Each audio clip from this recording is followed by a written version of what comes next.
당신도 가끔 이런 생각 해보신 적 있으실 겁니다. 나는 젊을 때처럼 막 쓰지도 않는데 왜 통장이 이렇게 빨리 줄어들지? 분명히 모아둔 돈도 있고 노후용으로 따로 쌓아둔 여유 자금도 있다고 생각했는데 정작 60대를 지나고 70대로 넘어가 보니까 통장 잔고가 예전 속도와는 비교도 안 되게 빠르게 말라가는 느낌. 그리고 그보다 더 무서운 건 돈보다 마음이 먼저 바닥나기 시작한다는 사실입니다.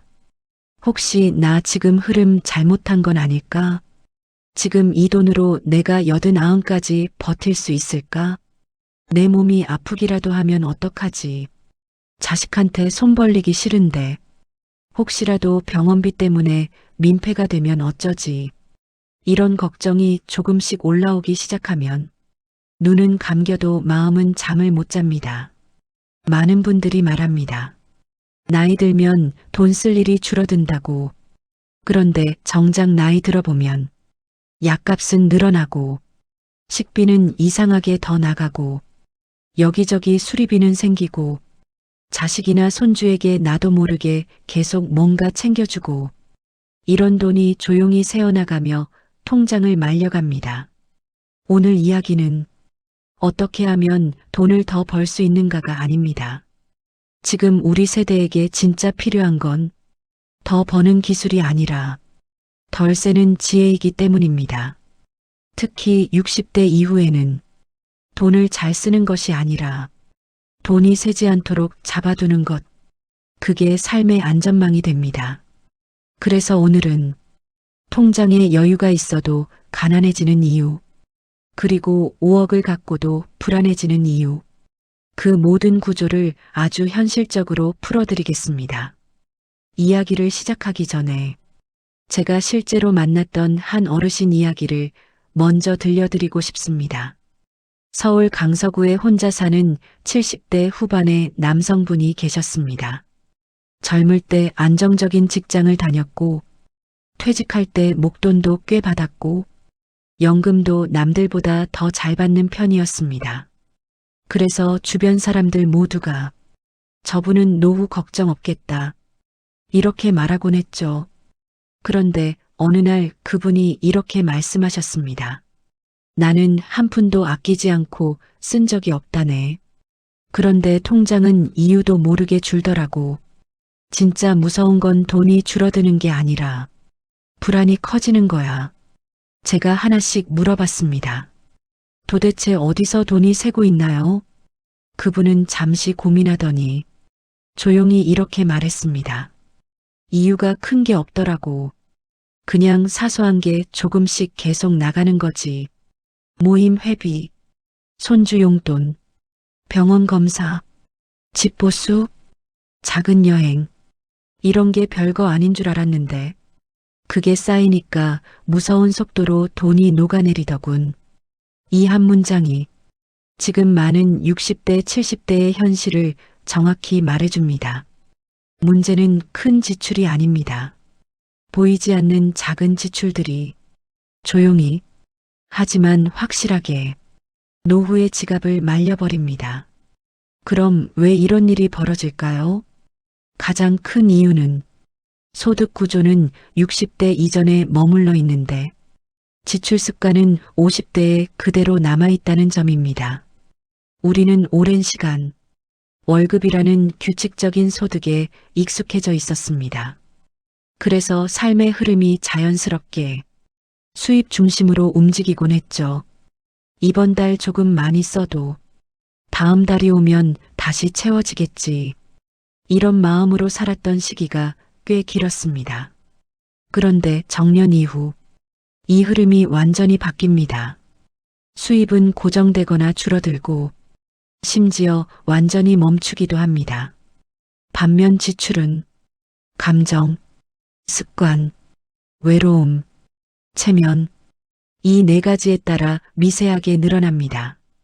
이 네 가지가 바로 60대 이후 가난을 만드는 핵심 요인입니다. 이걸 실제 사례로 한번 풀어보겠습니다. 용산구에 사는 70대 여성분이 계셨습니다.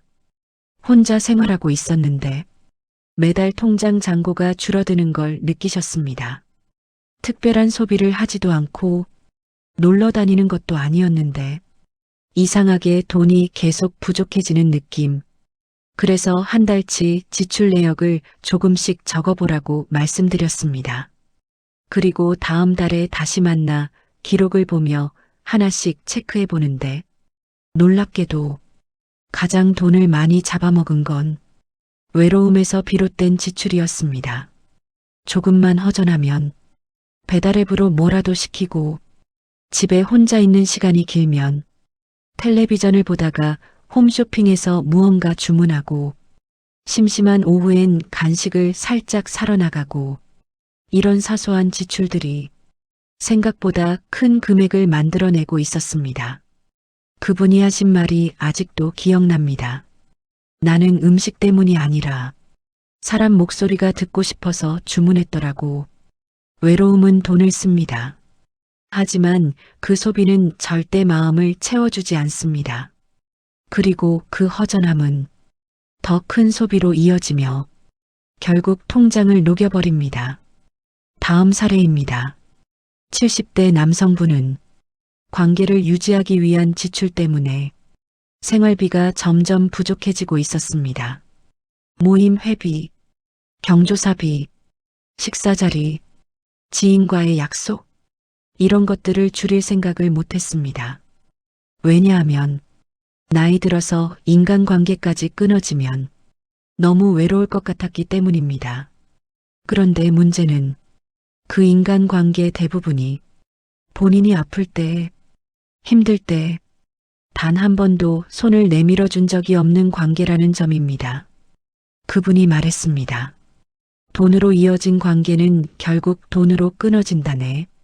관계의 질을 점검하지 않은 채 그냥 예의와 의리라는 이름으로 돈을 쓰다 보면 결국 남는 건 빈자리뿐입니다. 마음만 지친 게 아니라 통장도 지쳐버립니다. 이제 마지막으로 한 분의 사례를 더 전해드리고 싶습니다. 강동구에 사는 70대 부부는 건강 때문에 지출이 급격히 늘어난 사례입니다.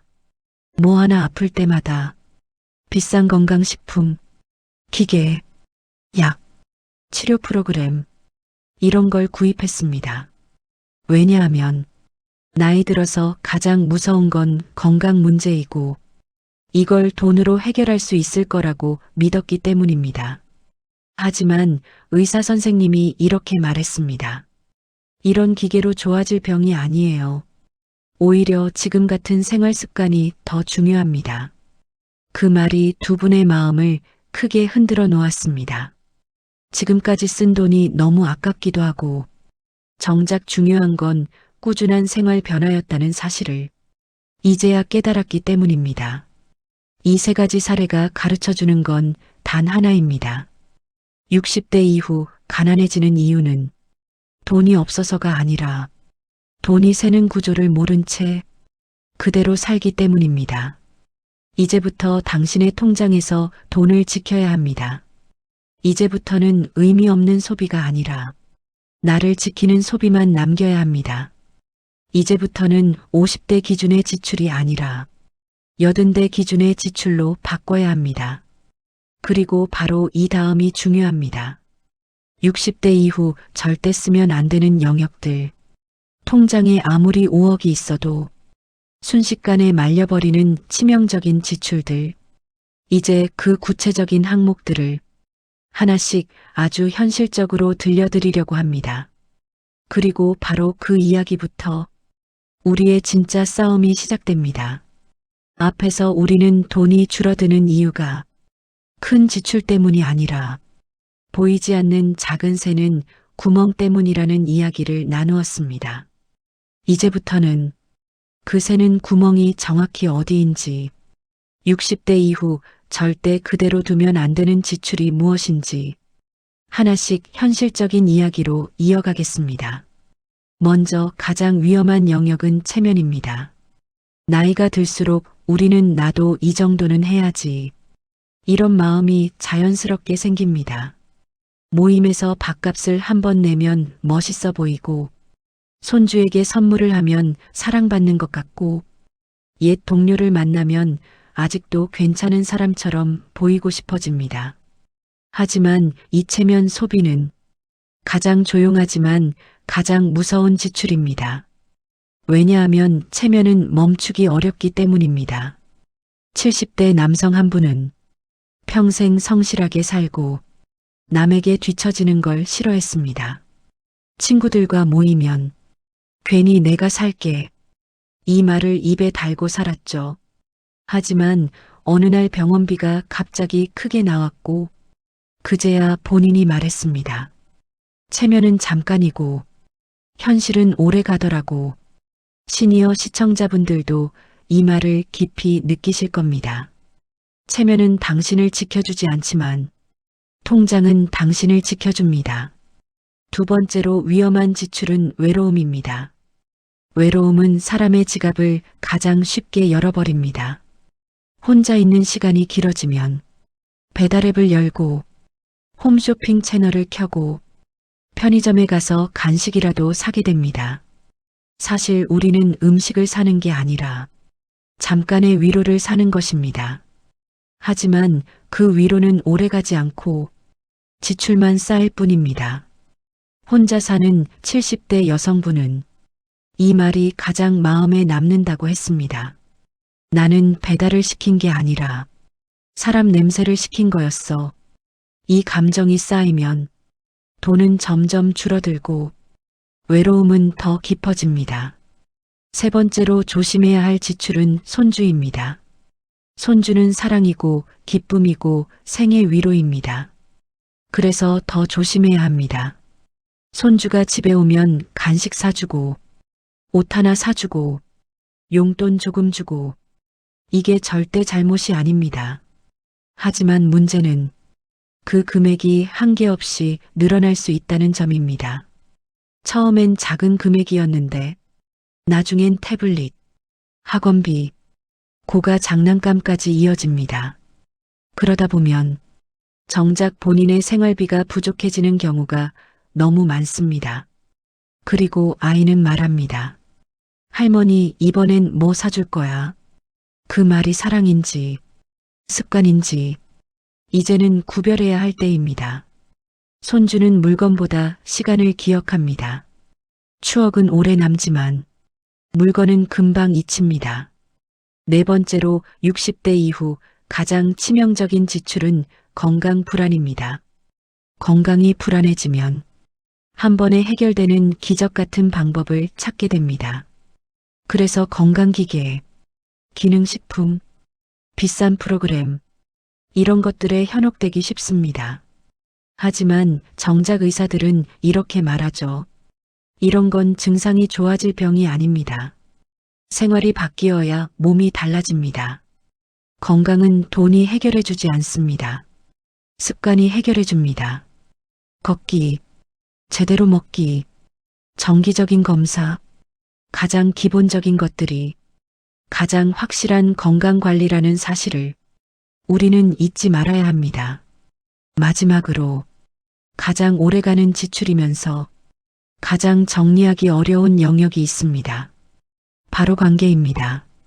경조사비, 동창 모임, 친목회, 동네 모임, 이런 관계들은 좋은 사람을 남기면 복이지만 잘못 유지하면 통장을 잠식하는 부담이 됩니다.